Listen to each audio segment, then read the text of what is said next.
चालतं त्याचप्रमाणे आता आपलं परित्राण पाठ सुरू असताना बऱ्याच उपासिका वंदना पाठ यांच्या बरोबर लहान लहान मुली बोलत होत्या. खूप आनंदाची गोष्ट ही. तर सगळ्यात महत्वाची गोष्ट म्हणजे आपल्या सर्वांना माहिती आजच्या पौर्णिमेचं जे महत्व होतं, ज्या 3 घटना घडलेल्या आहेत ते सर्वांना माहिती. परंतु ह्या व्यतिरिक्त अजून काही घटना घडलेल्या आहेत ते थोडक्यात सांगतो, कारण की त्या सुद्धा सांगणं खूप गरजेचं आहे. तर सगळ्यात महत्वाची गोष्ट आज तर आहे सिद्धार्थ यांचा जन्म. त्यानंतर भगवान बुद्ध यांना सम्यक संबोधी प्राप्त झाली आणि भगवान बुद्धांचे महापरिनिर्वाण. या 3 घटना आपल्या सर्वांना माहिती. परंतु ह्याच पौर्णिमेला अन्य काही महत्वाच्या घटना घडलेल्या आहेत. त्यामध्ये माता यशोधरा यांचा जन्म आणि विवाह ही देखील घटना यावेळी घडलेली आहे. लक्षात घ्या, माता यशोधरा ही जगातील पहिली कवयित्री, म्हणजे जिने पहिली कविता सादर केली, स्तोत्र सादर केली. ज्यावेळेस भगवान सिद्धार्थांनी घर सोडल्यानंतर ते श्रमण झाले, भिक्खू झाले. त्यानंतर ते भिक्षापान करत असताना आपल्या संघासमोर त्यावेळेस माता यशोधरेने आपला पुत्र राहुल यास सांगितले की ते बघ तुझे वडील आहेत, जा त्यांच्याकडे तुझा वारसा हक्क माग. तेव्हा ते सर्व भिक्खू एकत्र असतात. भिक्खू संघ असतो. भगवान बुद्धांनी स्वतःला ओळख ठेवली होती की इतरांपेक्षा वेगळा व्हावा. सर्व भिक्खू संघ केस मुंडन केलेला काश्या वस्त्रामध्ये असतो. तेव्हा मला राहुल आईला म्हणतो की एवढे माझे वडील बोलते, माझ्या वडिलांना कसं ओळखायचं, कारण की बालराहुल लहान असतो. त्यावेळेस सिद्धार्थाने घर सोडलेलं असतं. त्यावेळेस माता यशोधराने नरसिंह गाथा, भगवान बुद्धाचे जे वर्णन आहे ते नरसिंह गाथेने बोललेले. तुम्हाला सर्वांना माहिती असेल नरसिंह गाथा. ती नरसिंह गाथा पहिल्यांदा बोलली आणि ती एक पहिली कविता ठरलेली जगात. त्याच्यानंतर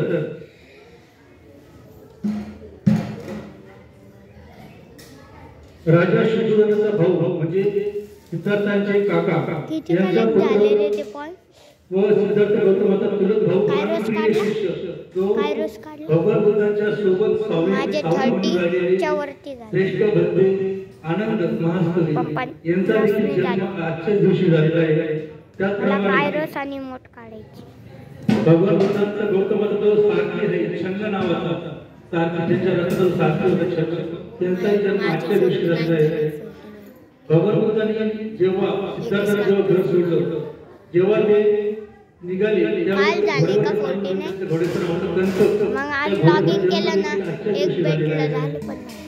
आणि सिद्धार्थ गौतमाचा जन्माच्या दिवशी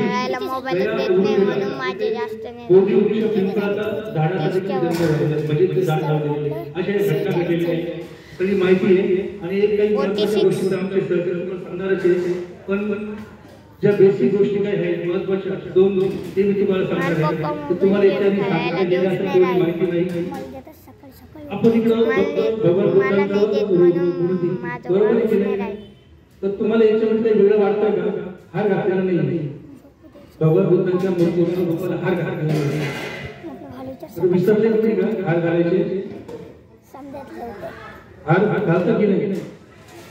बोला बोला बोला. आपण चर्चा करू. नाही घालत ना?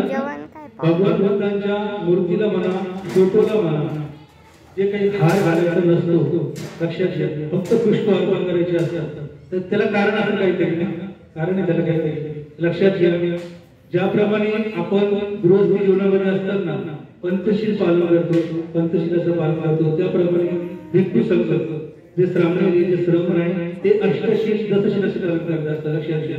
तर त्यामध्ये एक शील आहे माला गंग विलेपन धारण मंडन विभूषण ठाणा वेदमणी शिक्षा पद्म समाधी आहे. म्हणजे माला कोणत्याही प्रकारची माळा, हिऱ्याची, सोन्याची, चांदीची, चंदनाची, प्लास्टिकची कसली पण माळा मी घालणार नाही. ती बघा भक्तीची जो आपल्या भक्तीची भिक्खू संघ कोणत्या प्रकारची माळा घालणार नाही.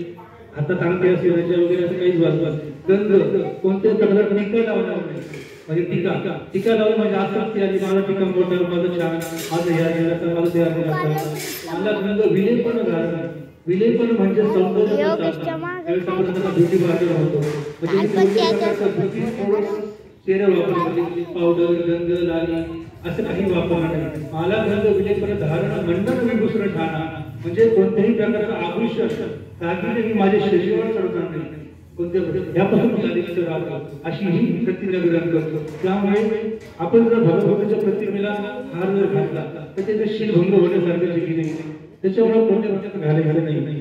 दुसरी एक महत्वाची गोष्ट, बऱ्याच मी पण एक वैद्याचार्य आहे, बऱ्याच कार्यक्रमामध्ये ही प्रभूंना मदत करत असतो मी, बऱ्याच लोकांना माहिती आहे किंवा नाही. भगवान बुद्धाच्या डोक्यावर जे आहे ते काय आहे बघा सर, तुम्ही कुठे वाचला असेल, ऐकले असेल, कुठल्या प्रवचनात काही सांगा तुम्हाला जे वाटतं गोगल काय काय गोगल काय, हा बरोबर, हा प्रश्न हे उत्तर फिक्स असतं. अजून काही तुम्हाला जे वाटतं योग्य अर्थ तर लक्षात घ्या. कालच संध्याकाळपासून वेगवेगळ्या माध्यमातून बुद्ध पौर्णिमेचा तारीख आहे, त्याच्यामध्ये असा हात भगवान बुद्धाच्या डोक्यावर मुकुट आहे, केस आहे, काय काय ती लिंक ओपन केली, मी बघितलं तर काय काय बोलले होते, भगवान बुद्धाच्या डोक्यावर गोगल काय, म्हणजे भगवान बुद्ध उन्हामध्ये बसलेले होते, एक गोगल काय आली ती बघितलं, माझी डोक्यावर गेली, बाकीच्या गोगल आल्या, मग त्यांनी डोक्यावर आसरा म्हणजे थंडावा असं त्याच्यामध्ये मेन्शन केलं होतं. म्हणजे इतकं चुकीचं बोललेलं आहे ना, लक्षात घ्या, म्हणजे चुकीच्या गोष्टी पसरल्या जातात. तर हे गोगल काय, काही जण म्हणतात केसांचा गुण काय, त्यांनी तपश्चर्या केली, मग केस घेतली, अंघोळ केस वाढले, केसांचा गुण, काही जण म्हणतात मुंग्यांचा वाढवले, असे भरपूर काही वेगळे प्रश्न असतात. तर सर्वात महत्वाची लक्षात घ्या, हे सर्व चुकीचं आहे. तुम्हाला जे सांगतो मी आता शांतपणे व्यवस्थित ऐका, कारण की ही खूप महत्वाची गोष्ट आहे. म्हणजे अजून बाकी खरं काय खोटं काय. तर लक्षात घ्या, ज्यावेळेस सम्राट भगवान बुद्ध यांचं महापरिनिर्वाण झालं, त्याच्यानंतर जवळपास 250 ते 300 वर्षानंतर सम्राट कनिष्क नावाचा सम्राट होता. सम्राट कनिष्क खूप मोठा सम्राट होता, ज्यांनी बुद्ध धर्माला आश्रय दिला होता. त्यांच्या काळामध्ये भगवान बुद्धांची पहिली मूर्ती, पहिलं रूप बनवलं गेलं. तेव्हा तोपर्यंत भगवान बुद्धांना फक्त प्रतीकांच्या माध्यमातून बुद्ध जायचं, आता समोर बुद्ध मूर्ती, बुद्ध रूप काहीही नव्हतं. आता तुम्ही म्हणाल 250-300 वर्षापासून कसं रूप बनवलं गेलं, बरोबर आहे की नाही. तर मग गुरु शिष्य परंपरा, म्हणजे भगवान बुद्धांच्या काळामध्ये जे त्याचे शिष्य असतात, आता मी भगवंत शिष्य, मी माझ्या गुरुंना बघितलेले, माझे जे शिष्य होते मी त्यांना सांगत की माझे गुरु भगवंत अशी ही गुरु शिष्य परंपरा चालतात, सम्राट पर्यंत आली. मग त्यावेळेस दरबारामध्ये असं चर्चा होत आली की आपल्या समोर काही बुद्ध रूप पाहिजे, जेणेकरून आपण त्याची श्रद्धा भावना पूजा करता येईल. पण तेव्हा त्यावेळेस जे होते त्यांनी सांगितलं, आमच्या गुरुचे गुरु भगवान बुद्ध होते, त्यांनी आम्हाला सांगितलं भगवान बुद्ध अशी दिसायचे, भगवान बुद्ध तशी दिसायचे. पण त्या वर्णनावरून भगवान बुद्धाचं रूप बनवलं गेलं, अशा रूप बनवलं गेलं.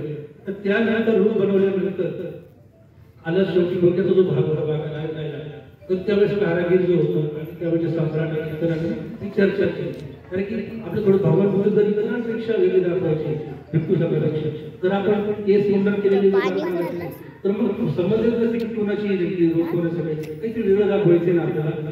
मग त्यावेळेस काय केलं गेलं, त्यांच्या डोक्यावर एक प्रकारे असं वेगवेगळ्या प्रकारे केसांचा असे जटा केले गेले वेगवेगळ्या प्रकारे. त्याचं प्रतीक आहे, ज्ञानाचं प्रतीक. अक्षरशः हे जे आहे ना, हे केस भले ज्ञानाचं प्रतीक, त्याला पाली भाषेमध्ये ओशविष म्हणतात. काय ओशविष म्हणजे भगवान बुद्धांना इतक्या असंख्य विषयांचं ज्ञान होतं, ते सर्व ज्ञान मिळते. म्हणजे त्यांच्याकडे आपण कोणता विषय घेऊन गेलो तर निराकरण करायचे, त्यांना ते आपल्याला उत्तर द्यायचे. हे ज्ञानाचं प्रतीक आहे. आपला मेंदू इथे असतो, बुद्धीचं प्रतीक इथे असतो, मेंदू स्वर्गम इथं. त्यामुळे काय केलं, डोक्यावर एक प्रकार वेगळ्या प्रकारे त्यांना ते दाखवलं गेलं की वेगळं काही भगवान बुद्ध असतं, म्हणजे इतरांपेक्षा त्याची ओळख पण असं ते लक्षात घ्या. तर ते गोगल काही नाहीये, लक्षात घ्या की त्याला पाली भाषेमध्ये ओशविष म्हणतात. गोगल काय केस